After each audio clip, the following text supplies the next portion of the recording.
Magandang umaga mga mamishis, mga beses, mga ladies na red, mga tayo matanda sa kabata. Hindi naman tayo sa divination talk natin. At ito po ay in continuation sa celebration ng araw ni Mary Magdalene po, July 22. Yung first at saka first disciple ni Master Christ po.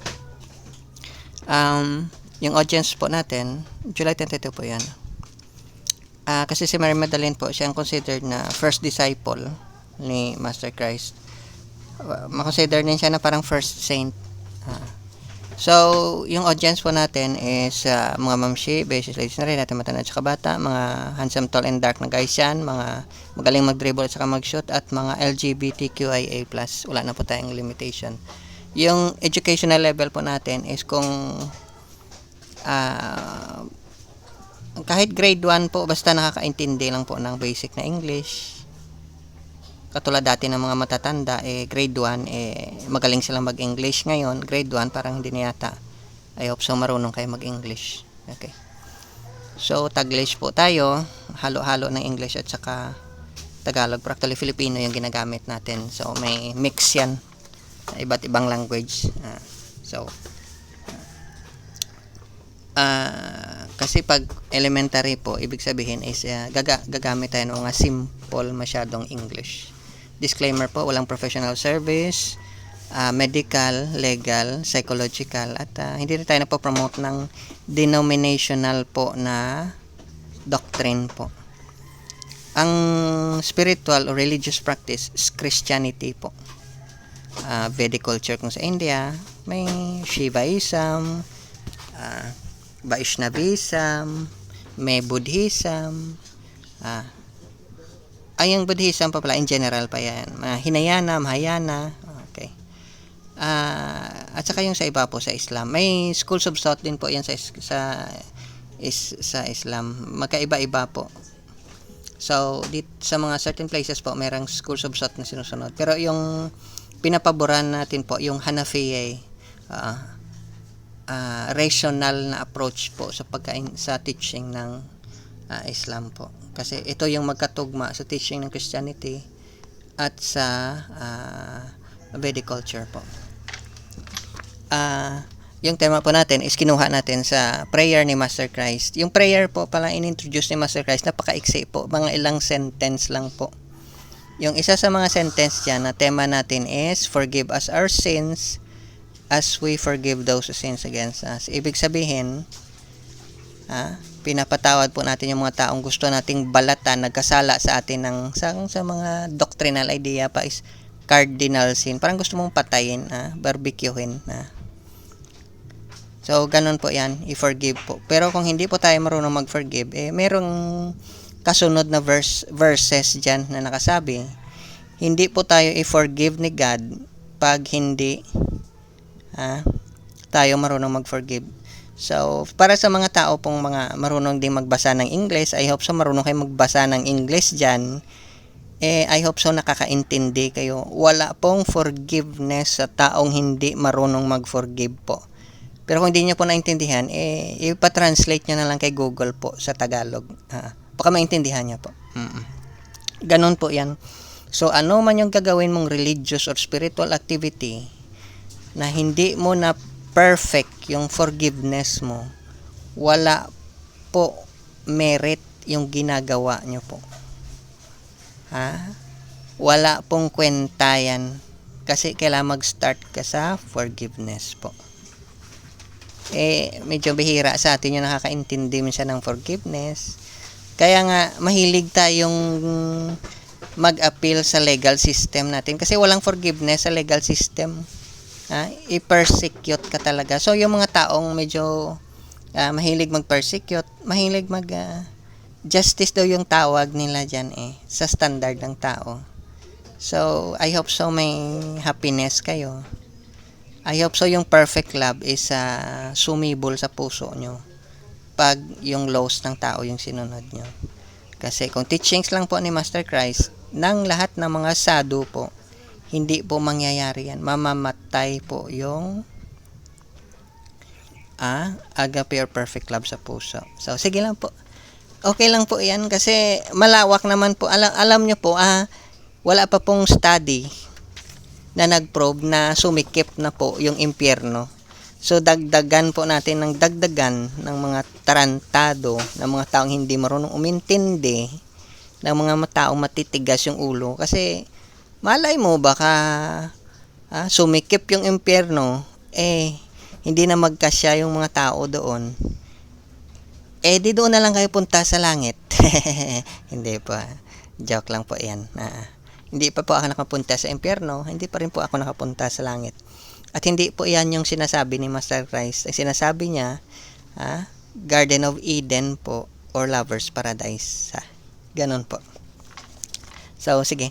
Balik tayo sa topic natin na Parable of the Lost Sheep. So, manaalala ko yung movie dati na Lost Boys. The Lost Boys. Mga vampires yata yun sila. Okay, nung high school pa yata ako. Or college. High school yata. Kasi parang mga classmates ko yung kasama ko. Okay. Now, ito sa continuation ng talk natin. Ang sabi dito, the Father knows me. I know the Father. I surrender my life for the sheep. According sa John yan.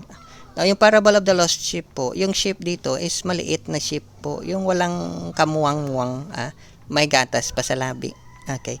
May mga tao po, nakakala nila, napakatalino nila dahil puti na yung buhok nila, baka 10 siguro yung PhD nila, baka mga physicist. Hindi po yan yung basehan.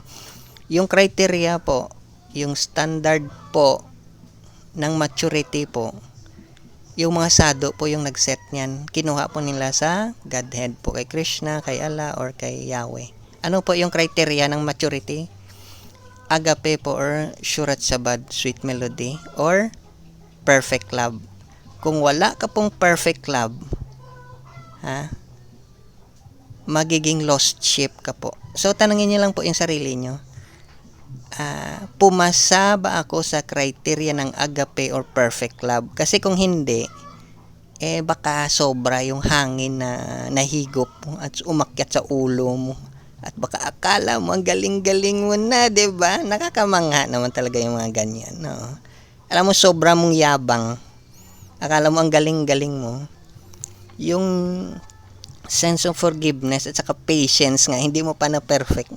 How much more yung perfect love? Nako, ibang klase ka naman. Baka andoon ka sa... Pero may larong ganyan, perfect world. Andoon ka sa fantasy world. So ngayon, akala mo, napaka-mature mo, realistic mo, nagpapantasya ka pala kung ano yung katotohanan sa mundo. Akala mo lang mature, maraming pera. Hindi po. Maraming pera po sa ibang mga places, katulad ng bangko. Baka may gold sa central bank. Pero hindi po yan sila mature.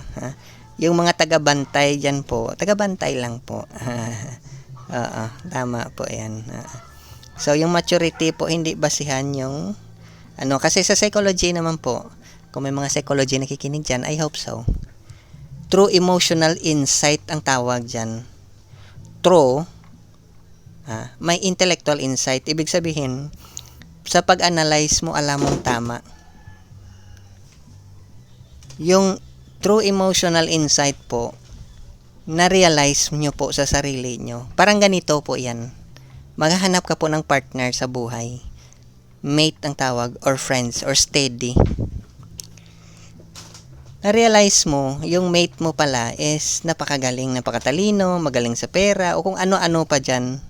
Pero yung isang bagay yung hindi mo nakita. Na whimsical pala yung pag-iisip niya. Kung ano yung papasok sa isipan niya, yun lang yung gagawin niya. Whimsical po yan. Napakagaling niya po sa mundo ng mga tao.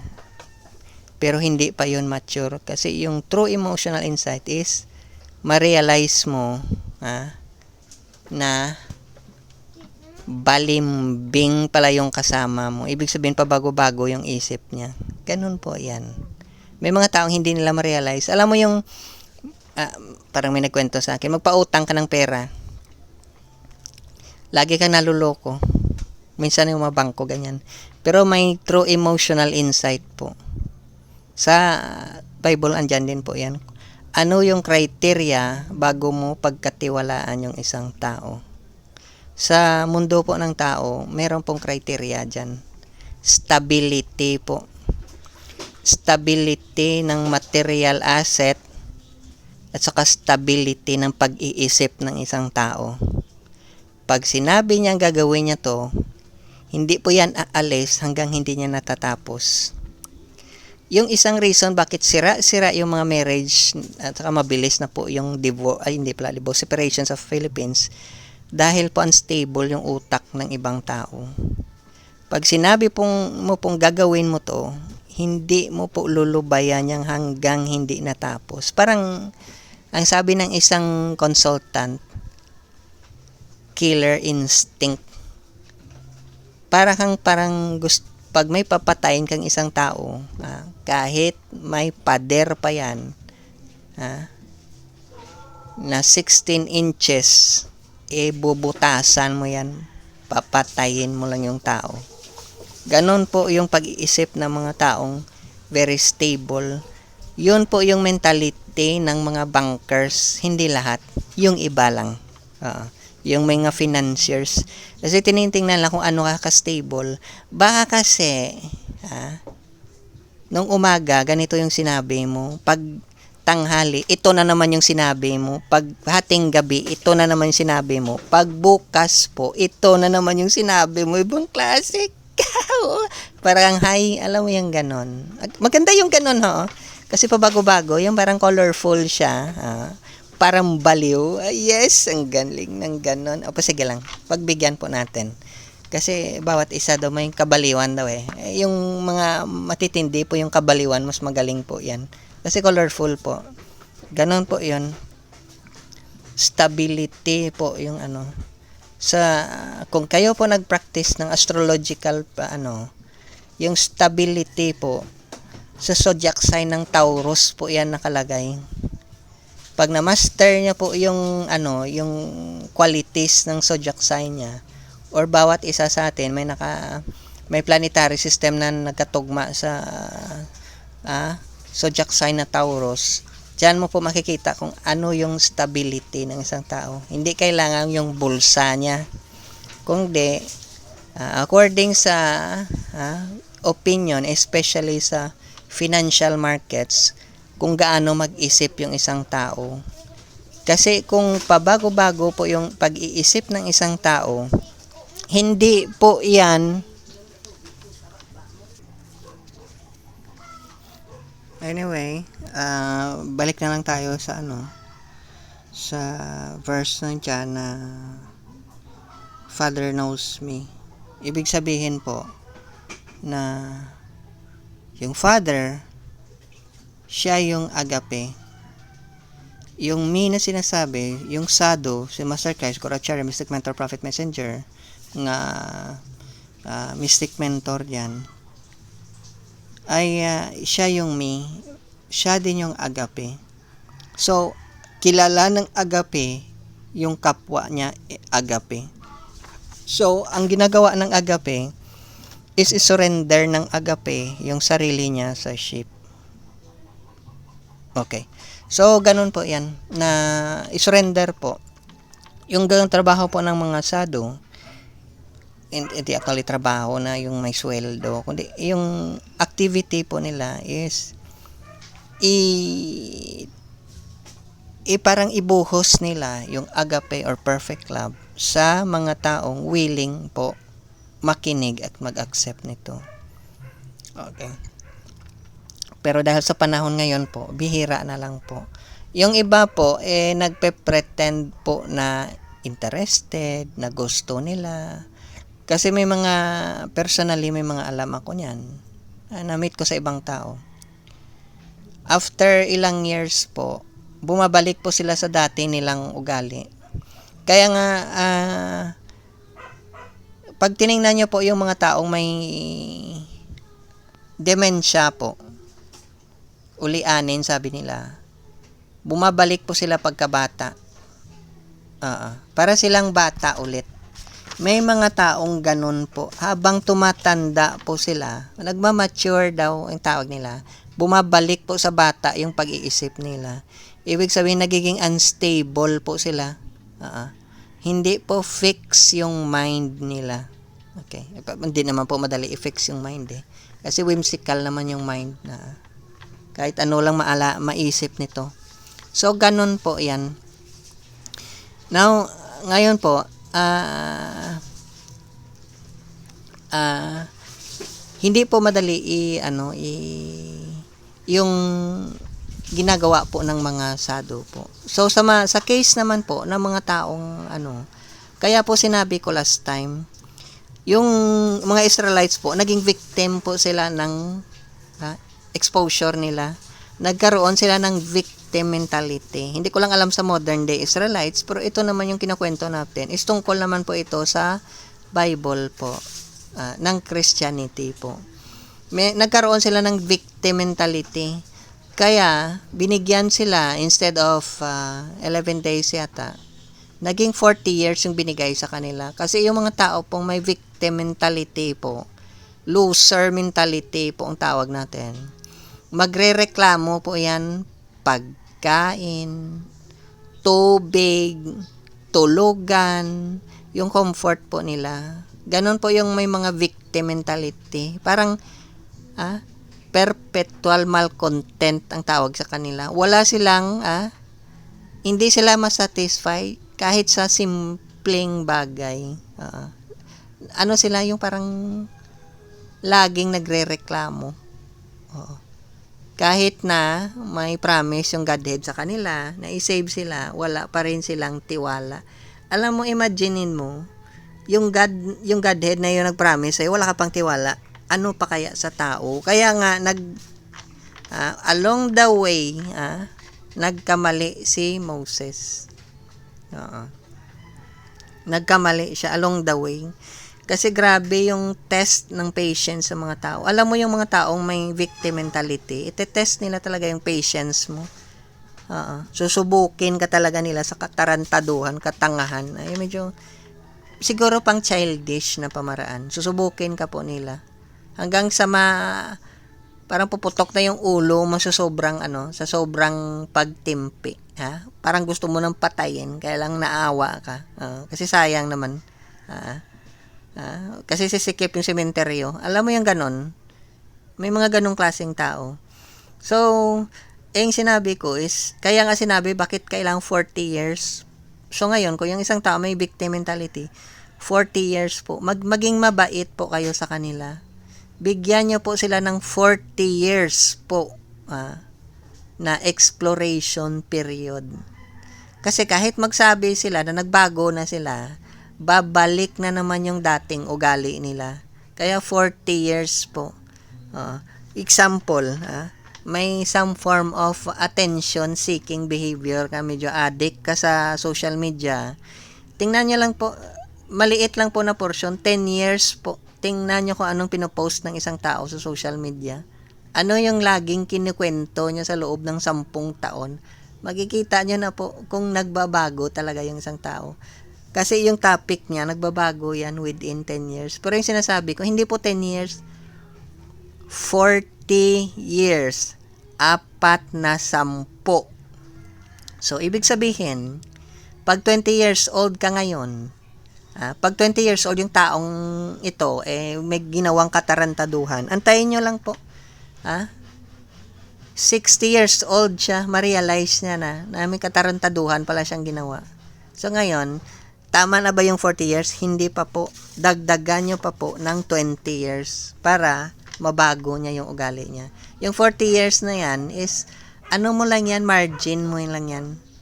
Na itong taong to, sa loob ng 40 years, babalik-balik yung dating gawi niya po. Yung dating ugali niya, babalik yan within 40 years.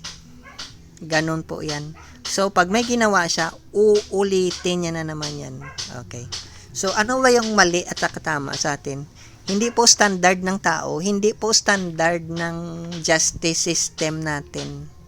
Standard po ito ng Godhead. Yan po yung standard. Agape or perfect love ang standard po. Pag hindi po yan ma-practice, ma-exercise, ma-demonstrate ng isang tao po, hindi niya ma-realize within 40 years, magbaka sakali ka na po na next life magkikita pa kayo. Kasi kung 50 years old na yung taong yan, 120 yung mangyari na lifespan ng isang tao. So 50 plus 60 is 110. May 10 taon pa siyang spend na time niya sa'yo. Kung mamatay siya ng 120, kung mamatay siya ng 90 years old, ibig sabihin, yun pa lang yung time na na-realize niya na may palpak pala sa buhay niya, na para pala siyang may demensya, ulianin, pabalik-balik yung bad habits niya po.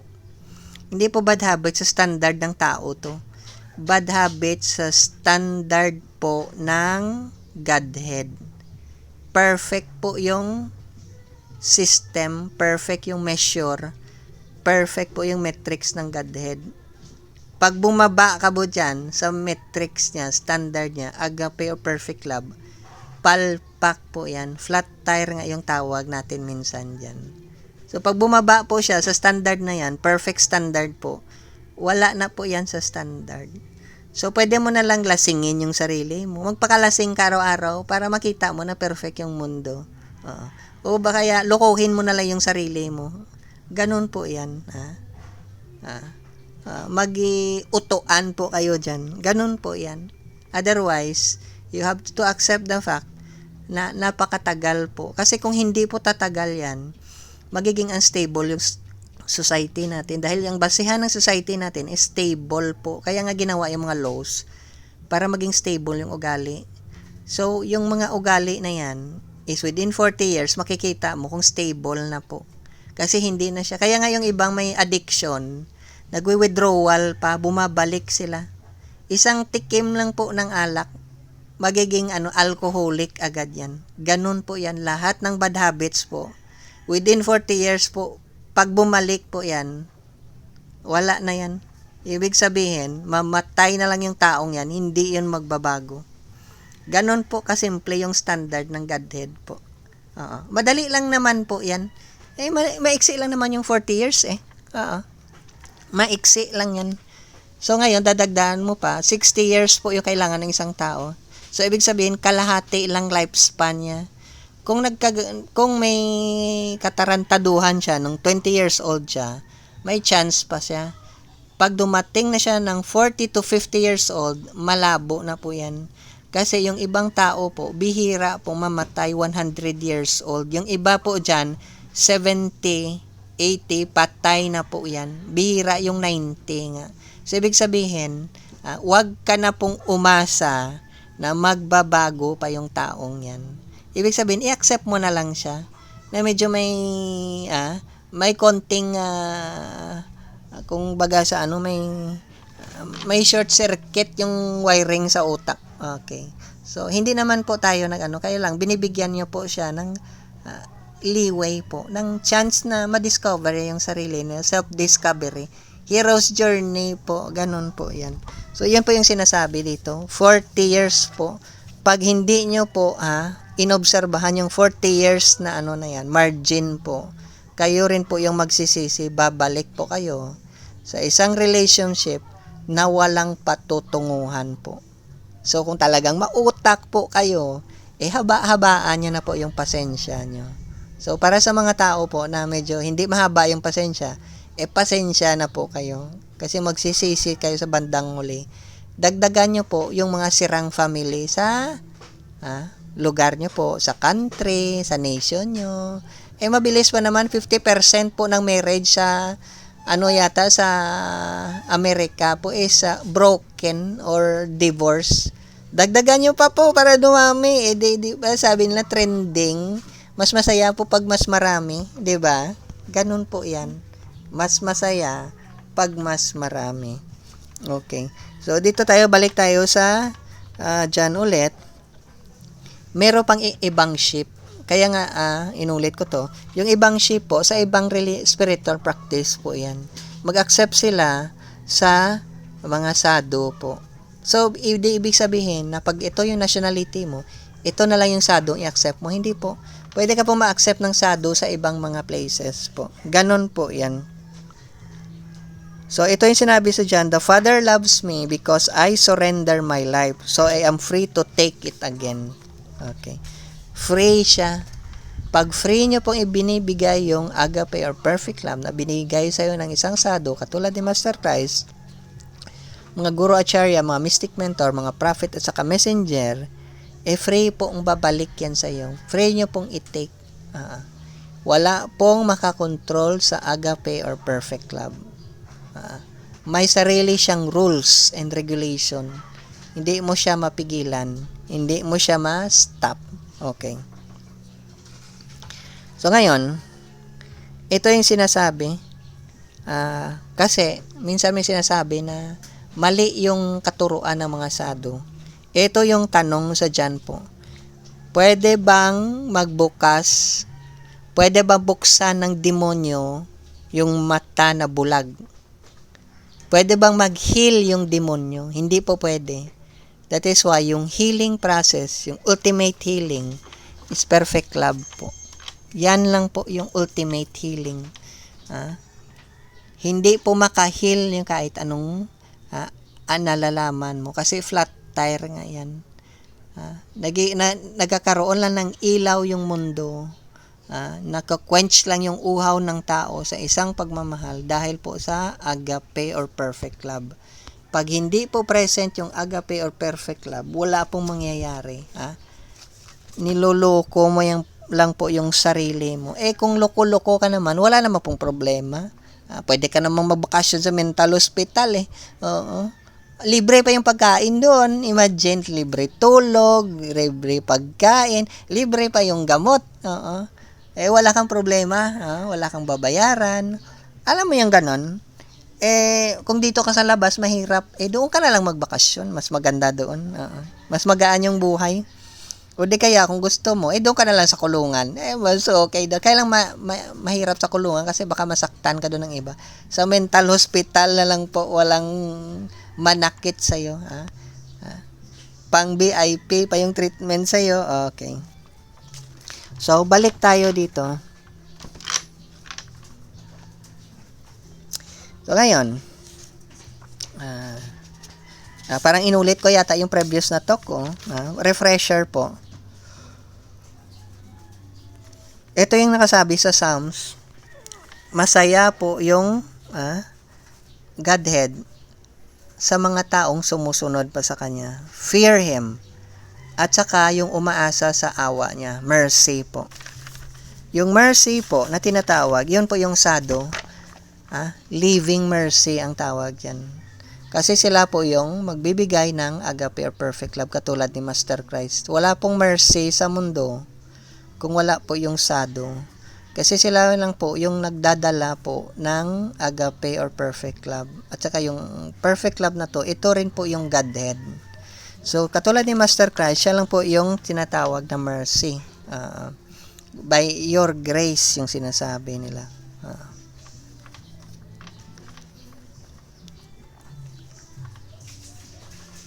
So, ngayon, eto po tayo sa Isaiah. Matapos ng anguish niya, yung sakit na dinaranas niya, makikita niya yung liwanag at masatisfy po siya, makontento sa kaalaman. Ang righteous servant ko po, righteous yung ginamit dito. Truthful yan. Siya yung mag-justify. Ilagay niya sa tuwid yung karamihan at dadalhin niya yung kanilang kasalanan. Minsan po, ininterpret po na ito po yung sado na tinatawag. Pero, applicable din po ito sa atin. Kasi ang totoong knowledge po is knowledge po ng truth, which is agape or perfect love. Na yung creation na tinatawag po is creation po ng agape yan. Okay. So, yung sado is i-justify kanya. ilagay ka niya sa isang situation na itama, ituwid yung mga pinagagawa mo. Excuse me.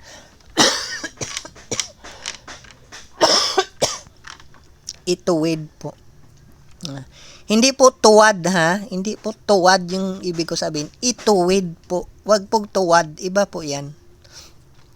So, wag po tayong gumawa ng mga bagay na malesen yung chance natin, na ma-receive natin, matanggap natin yung agape or perfect love sa isang sado po.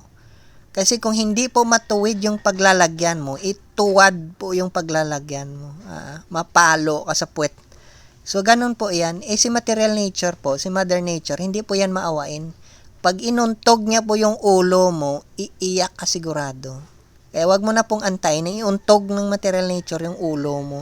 Kasi siguradong lalambot yan kahit anong tigas po. Tigasin ka, palalambutin ka ni material nature. Ganun po siya mag-punish. Kaya nga minsan kahit anong tigas mo, iiyak ka rin sa bandang huli. Yan yung sinasabi dyan. So ngayon, eto tingnan natin sa Zephaniah. Yung Godhead po, nasa loob po natin at makapangyarihan.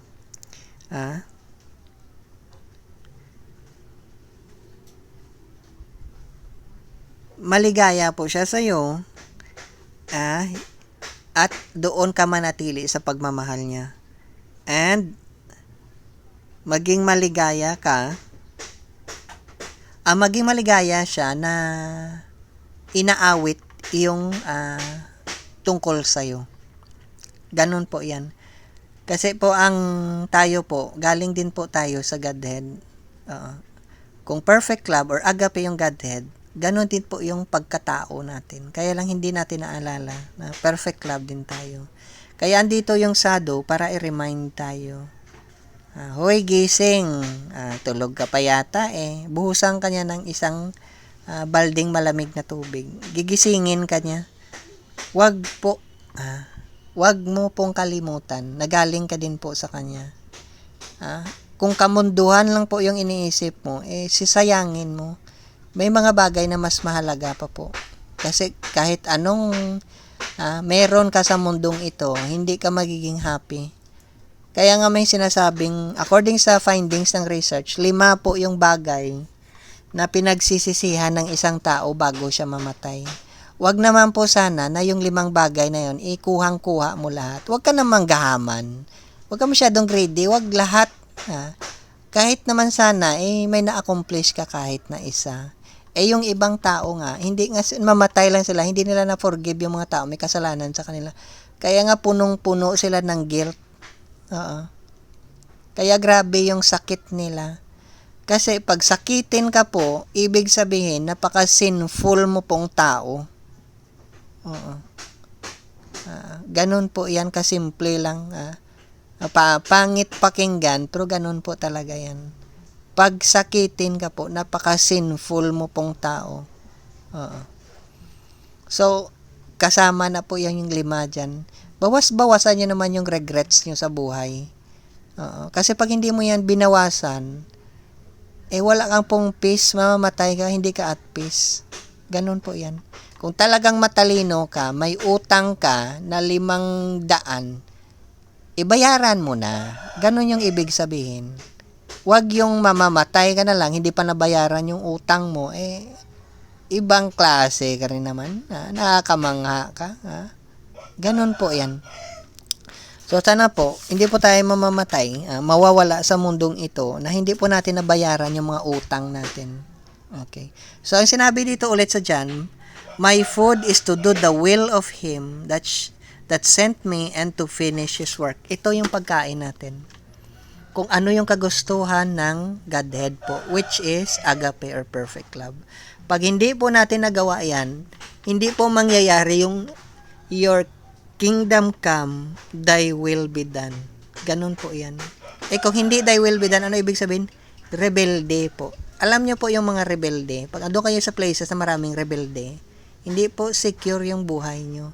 Ganun po yung mga taong rebelde po. rebellious yung tendency nila. Yung will po nila, yung pinipilit, iginigiit po nila palagi. Hindi po yung will or ang Godhead po. Pero matalino naman yung mga ganong tao. Baka siguro na-overlook lang nila. Medyo nag-short circuit siguro yung analytic mind nila. Kaya hindi nila nakita na pag yung gusto mo yung ipipilit mo, hindi ka naman yung creator ng creation, baka mauntog yung ulo mo sa rules ng creation po. Pag nauntog po yan, sana po buko lang yung experience, hindi mabiyak yung ulo nyo. Kasi baka lumabas yung utak niya, wala naman parang kwenta yung, kasi wala namang laman. Buti sana kung maraming laman yan. May mga utak pa namang wala may ulo naman kasi according sa medical findings, may mga ulo pa nang walang utak. Oo, yung substance talaga wala. Nakakatuwa nga yung ganong klaseng findings. Kasi malay mo, baka walang ang laman yung ulo mo, walang utak nga. Kaya nga nahihirapan kang mag-analyze. So, sana po, may laman yung ulo po, may utak po. Kasi kung wala po, magiging miserable. Kasi po, hindi po magpapadala ng telegram, hindi po magpapadala ng text message, hindi po tatawag sa kamatayan pag kumatok po siya sa pintuan mo. Baka bigla ka mahulog sa hagdan ng bahay mo at hindi ka na makagising po. Mag-regret ka po. So, maging conscientious, maging maingat, maging matalino po kasi alam ko ang tali-talino nyo. Okay, sige po. Salamat po sa time nyo at dito na lang po natin tatapusin yung medyo mahaba to pero paiksiin na lang po natin para mag-transfer tayo sa bagong part po ng parable ng story ni Master Christ. Kasi ulitin ko,